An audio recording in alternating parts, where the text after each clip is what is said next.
देखिए, इस वक्त मैं मौजूद हूँ नई दिल्ली के विजय चौक पर और आप ठीक मेरे पीछे देख सकते हैं कि देश का संसद भवन है, जहाँ पर जो है वक्फ बिल बोर्ड को लेकर के जो तमाम विधेयक जो है वो प्रस्ताव रखे गए हैं। केंद्रीय संसदीय कार्य मंत्री किरण रिजिजू ने 52 मिनट के भाषण के अंदर जो है उन्होंने कहा और तमाम तरीके की बातें कही गई।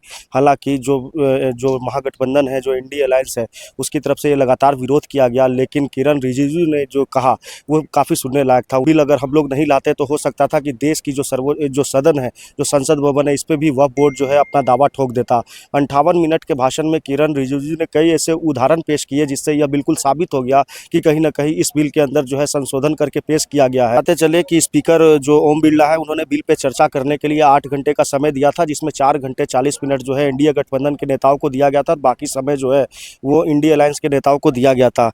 केंद्र के जो संसदीय कार्य मंत्री है किरण रिजिजू, उन्होंने 58 मिनट के भाषण में कहा कि अगर हम संशोधन बिल नहीं लाते तो हो सकता था कि ये देश का जो संसद भवन है उस पर भी वक्फ बोर्ड जो है अपना दावा ठोक देता और कहता कि हमारी ज़मीन पर जो है यह संसद भवन बना हुआ है।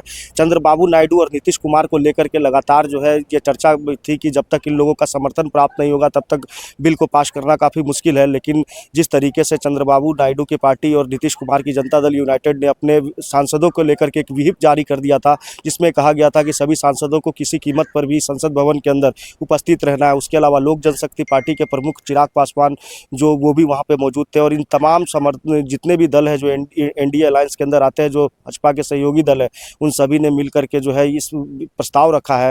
हालांकि महागठबंधन की तरफ से जो लगातार ये कहा जा रहा है कि इस तरीके का बिल लाना कहीं तक उचित नहीं था। संसद भवन में कई तरीके की बातें हुई। तब इस बिल को लेकर के तमाम तरीके के सभी महागठबंधन के जो सहयोगी दल है उनके अंदर ये रोष है और तेजस्वी प्रसाद यादव जो कि नेता प्रतिपक्ष बिहार है, उन्होंने कहा है कि यह नागपुरिया कानून लगाया जा रहा है। इसके अलावा तरह तरीके की बातें की जा रही है।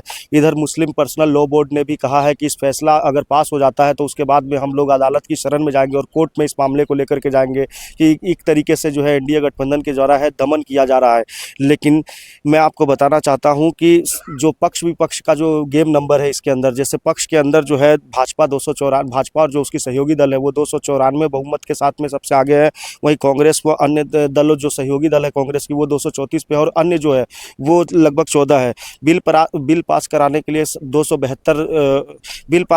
272 सांसदों का समर्थन जरूरी है और ऐसे में एनडीए गठबंधन जो है वो 294 प्लस पर बढ़त बनाई हुई है। तो ये कहना भी गलत नहीं होगा कि संसद भवन में यह बिल जो है बिल्कुल आसानी से पास हो जाएगा। वहीं अगर हम राज्यसभा की बात करें, राज्यसभा के अंदर 119 सांसदों का समर्थन चाहिए, लेकिन भारतीय जनता पार्टी के पास में 121 जो है राज्यसभा सांसदों का समर्थन प्राप्त है। तो दोनों सदनों से यह बिल पास होता हुआ नजर आ रहा है और कहीं ना कहीं देश के अंदर एक तरीके से ये ऐतिहासिक फैसला लिया जा रहा है। जिस तरीके से वह बोर्ड जो है देश के अंदर हर जगह पे बड़ी बड़ी इमारतें हो, मंदिर हो या कोई भी इस तरीके की जो पौराणिक जगह थी उस पर अपना दावा ठोक देती थी, ऐसे में ये कहीं ना कहीं ये बहुत बड़ा फैसला सरकार के लिए दिया जा रहा है। फिलहाल मैं मौजूद हूँ दिल्ली में संसद भवन पर। आगे की अपडेट जैसे ही आती है हम आपको फटाफट रूबरू कराएंगे। इसी प्रकार की खबरों के लिए बने रहे हमारे चैनल देशमत पर।